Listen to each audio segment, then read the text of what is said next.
Pucará, Pucara, no, la verdad es que no lo sé, pero a veces lo veo escrito con K. Es un término de origen quechua que significa fortaleza. Los pucaraes son sitios donde hay registro de poblaciones antiguas, generalmente a cierta altura y cercanos a una fuente de agua. Hay cientos de pucaraes en nuestro territorio, la mayoría anónimos y sin carteles. El más famoso está señalizado, es el de Tilcara, quebrada de Humahuaca, provincia de Jujuy. Así que agarro mi autito, no la chata, porque la chata es para recorrer pocos kilómetros, estoy en el noroeste de la provincia de Córdoba, me voy bien al norte para ver cómo es esto del Pucará de Tilcara. Me dijeron que se encuentra a 1 kilómetro al sur del centro histórico de la ciudad, en un cerro de 80 metros de altura, junto a la confluencia del Río Grande y el Guasamayo. Es un testimonio único del pasado que admite distintas interpretaciones y valoraciones, distintas formas de hacer memoria. Para las comunidades indígenas de la quebrada se trata de un importante antigal. Antigal, espérate que me suena Antigal. Será como un cementerio, no sé, lo voy a preguntar, donde aún residen los poderes ancestrales de la población que lo habitó. Como sitio arqueológico es una fuente excepcional para el conocimiento de la historia a través de la investigación científica, además del interés histórico. Está ubicado en un paisaje privilegiado desde donde se aprecia la profundidad de la quebrada en su totalidad. Se puede recorrer en soledad, pero para meterse en la piel de los antiguos es mucho mejor dejarse guiar. Uno de los anfitriones es Moisés Párraga. ¿Estás por ahí, Moisés? Hola, buen día. Sí, estoy aquí. Bueno, ¿cómo está el clima allí en Tilcara? Mira, el clima en Tilcara aproximadamente son 340 días soleados, así que te imaginas que hay un cielo azul profundo y un sol radiante. Che, ¿y se aprovecha ese sol? Me estoy refiriendo, ¿se aprovecha como energía? Actualmente, si bien es un tanto incipiente, en nuestra provincia se está desarrollando un parque solar y gran parte de la Puna también ocupa la energía solar está bueno. por las terceras. Está bueno. Moisés, ¿naciste ahí? Aquí, en Tilcara, sí. ¿Y dónde estudiaste turismo o lo que fuere para poder ser un anfitrión allí en el Pucará? Bien, comencé hace un poco más de 10 años, poco más, como autodidacta en realidad, cuando todavía estoy incipiente, también recién iniciaba. Sí. Y hace algunos años atrás se abrió la carrera de guía y técnico en turismo acá en el 10, número 2 de Tilcara. Muy bien. Aproveché de estudiar. Muy bien, muy bien. Bueno, un dato que tengo es que un abuelo paterno tuyo trabajó en la reconstrucción del Pucará. Sí, que yo no sabía, que después así preguntando, conociendo gente también ahí en el Antigal, me contaban eso, de que un abuelo paterno le había trabajado también la reconstrucción de algunas construcciones que habían hecho dentro del sitio también, así que el sentido de pertenencia que uno... Claro. Che, y entro al Pucará, ¿no? Y vos me recibís, nos saludamos, ¿qué es lo primero que mostrás o decís? Bien, apenas, cuando ingresamos, las recomendaciones por el tema de la pandemia, el COVID, que al principio, ahora se veían como más generales. Sí. Pero después hablamos mucho de la preservación, la conservación, el cuidado que debe tener el sitio arqueológico y después, la significación de lo que es para nosotros el Pucará. Sí. ¿Y cuáles son esos cuidados, Moisés?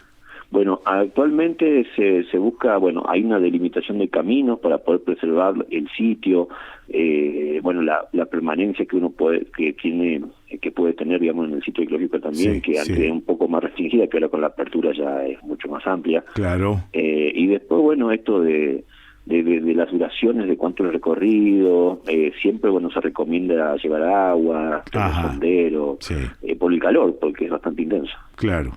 ¿Y qué es lo que me contás sobre el Pucará? Porque yo llego a ese lugar y veo unas ruinas. Entonces digo, pero desconozco todo. ¿Qué es lo que primero me contás? Bien, el sitio arqueológico presenta 100 años de arqueología, de los primeros investigadores en 1908, Carambrosetti. De hecho, en el Museo Arqueológico que funciona cerca de la Plaza del Pueblo, frente a la plaza principal del pueblo, hay una biblioteca y hay 100 años de arqueología de muchos investigadores que han atravesado, teniendo su postura, sus hipótesis. Sí. Entonces, no hay una sola mirada fija del lugar, si bien uno puede compartir más con una que con otra. Hay en la actualidad, los arqueólogos actuales no han unificado un pensamiento completo del sitio, sino claro, que hay algunas perspectivas. Dos son muy importantes. Sí.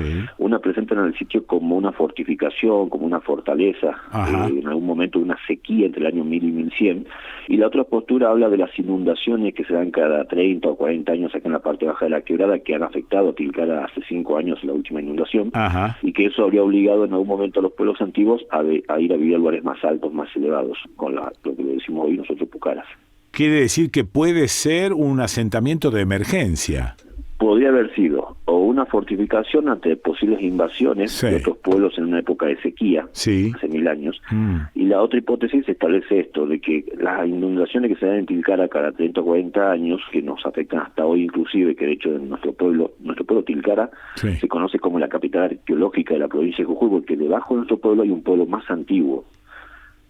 Entonces, nuestros vecinos que viven cerca de la iglesia, hacia atrás, cavando 1,5 metros, 2 metros en profundidad, cuando se pusieron la cañería de gas o condiciones de cimiento de algunas casas, se han encontrado con esos vestigios arqueológicos, que son muchas veces restos humanos, paredes, elementos de metal, de cerámica, y que son de un fechado mucho anterior a lo que es la ocupación del sitio del Pucará.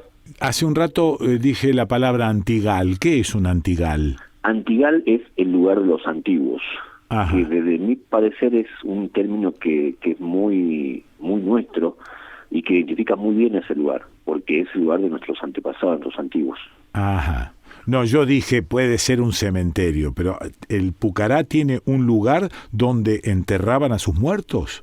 El Pucará, el sitio arqueológico tiene tumbas que se encontraban en las viviendas, en los patios, a los cuales que eso también nos habla mucho de la vinculación con los antepasados, que eso también ha trascendido a través del tiempo hasta la actualidad.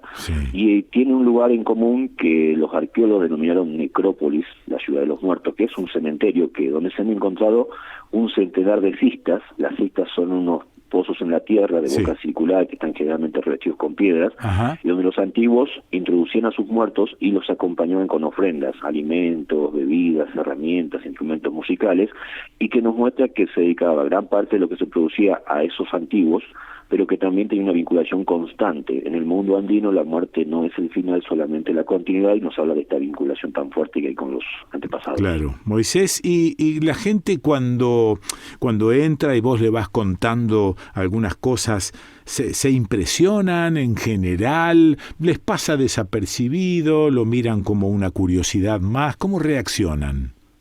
Yo creo que lo que más impacta a la gente que nos visita, y que esto pasó todos estos años, es que cómo hemos podido preservar muchas de esas esencias, de esas tradiciones antiguas, de esas ceremonias, de esa vinculación con la tierra, con los ancestros, con la naturaleza, con todo lo que nos rodea en sí, y que hoy sigue siendo parte de esta esencia cultural, de nuestra identidad cultural. Entonces creo que eso provoca también mucha curiosidad, porque bueno, a través de la historia del Pucará, yo lo que hago generalmente es una comparación con la actualidad y vamos así contrastando una y otra, y eso es lo que siempre veo que a la gente le interesa y le gusta. Claro, porque supongo que estudiando, mirando, viendo, hay como una especie de reflejo de aquella cotidianidad, ¿no? Que por ahí podés describir y comparar con la actual. ¿Digo bien? Totalmente. Sí. Hay cosas como, por ejemplo, que hablamos, que esto también es sorprendente, de los antiguos para preservar la carne, utilizando la deshidratación del charqui, que claro, en el pueblo del charqui. Esta carne con sal secada al sol. Entonces siempre comparamos eso, que el sol no nos falta, que la carne, bueno, estaba el guanaco, la llama en algún momento, pero que la sal es un recurso que está bastante alejado de donde estamos nosotros ahora. Claro. Y los antiguos debían emprender ese camino a través de las caravanas de llamas para poder alcanzar ese recurso.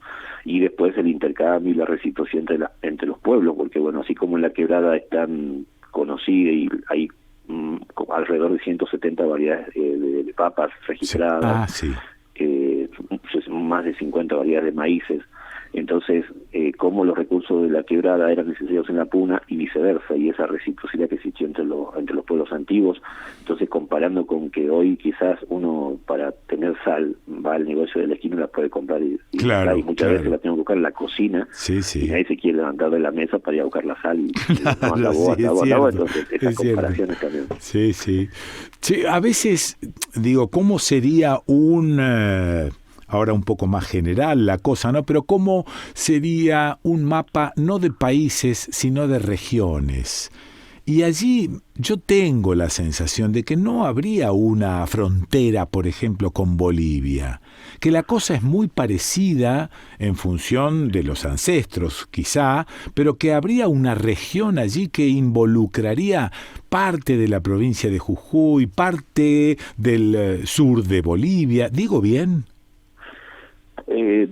Físicamente, y te diría que en los rasgos que tenemos somos muy parecidos, somos iguales básicamente. Ahí está. La frontera es política, sí, pero la descendencia existe. Sí. Hay una caracterización, que eso también siempre le hablo de la adaptación que tenemos al ambiente por los rasgos que tenemos. Sí. No solamente físicos, con ojos solo un tanto prominentes, narices anchas, la tez. Nuestra tez es más oscura, claro, que tiene que ver también con la insolación que hay en la zona. Sí, lógico. Entonces hay una coincidencia física, pero además cultural, porque hablamos de los pueblos andinos en realidad. Sí, cuando nos expresamos acerca de los antiguos, ahí está. Hablamos de pueblos antiguos. Si bien cada uno tenía su caracterización también, su diferenciación, era una sola cosa, pero hay muchas similitudes porque es parte del ser andino, de los que habitamos en los Andes. ¿Y hablaban un idioma común? Hay muchos debates acerca de eso porque, bueno, sabemos que, como te digo, si bien eran pueblos que tenían algunas similitudes, las lenguas, la que se estiman que probablemente, porque esto no ha quedado ni registro escrito ni oral, podría haber sido el cacán en esta región, o podría haber sido el kunza.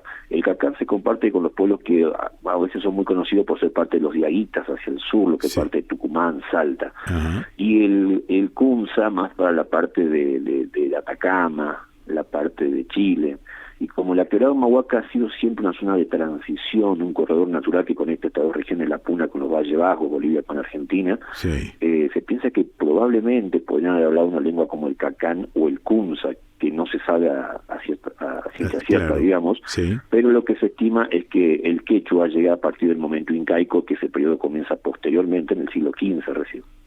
Che, y cuando llegan del continente europeo acá, ¿cómo es la recepción? ¿Se sabe cómo los recibieron? ¿Qué pasó? Porque después se sabe que hubo un diezmar poblaciones enteras, pero eso fue posterior, el encuentro, digo, ¿no? ¿Cómo habrá sido?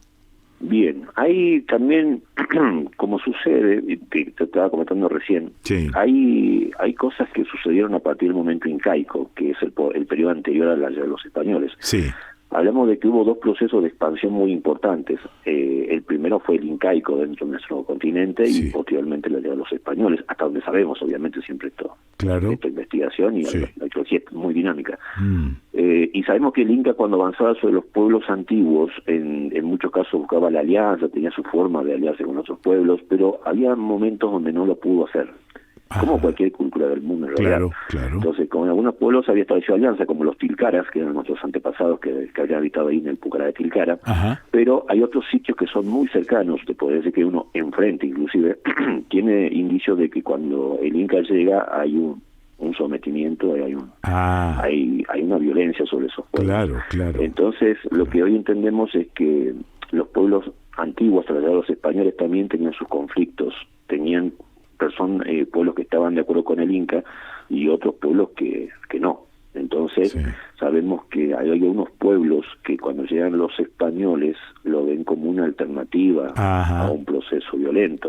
Otros directamente confrontaron a los españoles, o sea, hubo de ambos lados. ¿Sí? Y yo siempre pongo este ejemplo de que, esto de que había algunos pueblos que no estaban tan de acuerdo con el Inca, que se tenían muchas veces aliando a los españoles, favorecieron para que los españoles, que eran tan pocos que han venido en un barco, podría haber pisado, dominado o sometido a un sistema incaico que era realmente muy grande, que abarcaba desde Colombia hasta Mendoza, hasta la provincia de Mendoza, y desde el Pacífico hasta las cercanías del Amazonas. Entonces, si uno pone en contexto, dice cómo hicieron los españoles con tantos pocos recursos al someter a tremendo sistema. Entonces nos habla que habían algunos conflictos sociales, las enfermedades también obviamente después jugaron un papel importante. Y que fueron aprovechados por los españoles. Totalmente. Claro. Sí. Claro. Bueno, sigo caminando con vos por el Pucará. ¿Qué otra cosa me mostrás? Mirá esto, me decís, y yo miro. ¿Qué es? Bien, vemos al principio reconstrucciones, vemos cimientos originales. Cuando pasa la época de lluvia se pueden llegar a ver algunos pedacitos cerámicos, que eso también hablamos de que no podemos tocar obviamente, porque es parte del sitio y la preservación del lugar, pero que en algunos momentos se puede llegar a observar, y que en la cerámica inclusive de los antiguos, porque también en el museo se exhiben, hay ciertos simbolismos que son muy importantes y que los abuelos también nos fueron transmitiendo a través del tiempo. Las escamas de la serpiente, el sapo, el suri, el cóndor, el puma, bueno, animales que a través también del conocimiento de los antepasados nos fueron transmitiendo, y que hoy también son parte de las manifestaciones culturales. Está bien, está bien. Y esa pirámide que veo allí, porque yo me la imagino, esa pirámide que veo allí, ¿que no tiene nada que ver o sí tiene que ver? Tiene que ver con un contexto. A ver. Sí, esto también hablamos mucho acerca de los contextos. Siempre yo por lo menos cuando hago las visitas en el sitio, específico esto, que cada cosa tiene su contexto, así como hubo un momento Tilcara, después un momento incaico, el momento de los españoles. La pirámide también es parte de un contexto social, político, ideológico. Sí. En la pirámide nuestros antepasados no llegaron a construir en este lugar, o sea que arquitectónicamente no coincide, no coincide con lo que había en el lugar. Sí. El monumento, la pirámide de esa trunca, que son muchas veces comparables o similares a las mesoamericanas en México, o algunas mastabas en Perú, es una creación de un arquitecto, Martín Noel, que en el contexto de la generación del centenario, hablamos de 1935, tenían un concepto un tanto panindigenista, y bueno, se les ocurrió realizar un monumento, se hizo como un monumento. Es una alegoría, claro. Sí. Claro, es una conmemoración a los dos primeros investigadores, que fue Juan Bautista Ambrosetti y Salvador de Benedetti, uno nacido en Gualeguay, Entre Ríos, y el otro en Avellaneda, en Buenos Aires. Entonces estos dos arqueólogos, que no eran arqueólogos en su momento, sino eran naturalistas en ese momento, que no estaba como tal, pero bueno, cuando ellos fallecen, el gobierno de nuestra provincia, justo una comisión de homenaje, deciden construir el monumento en forma de pirámide de trunca en homenaje a estos primeros investigadores. Obviamente en ese contexto hubo muchos más investigadores, pero en la placa principal aparecen el nombre de estas dos personas. Pero esa pirámide molesta allí, digamos, el turista que llega, ¿se da cuenta de que eso es algo implantado en ese lugar? Y al principio yo imagino que no, porque es algo que a través del tiempo se ha dado como algo característico, como algo emblemático del sitio. Cuando uno dice Pucará de Tilcara, automáticamente remite posiblemente a esa pirámide. Mira.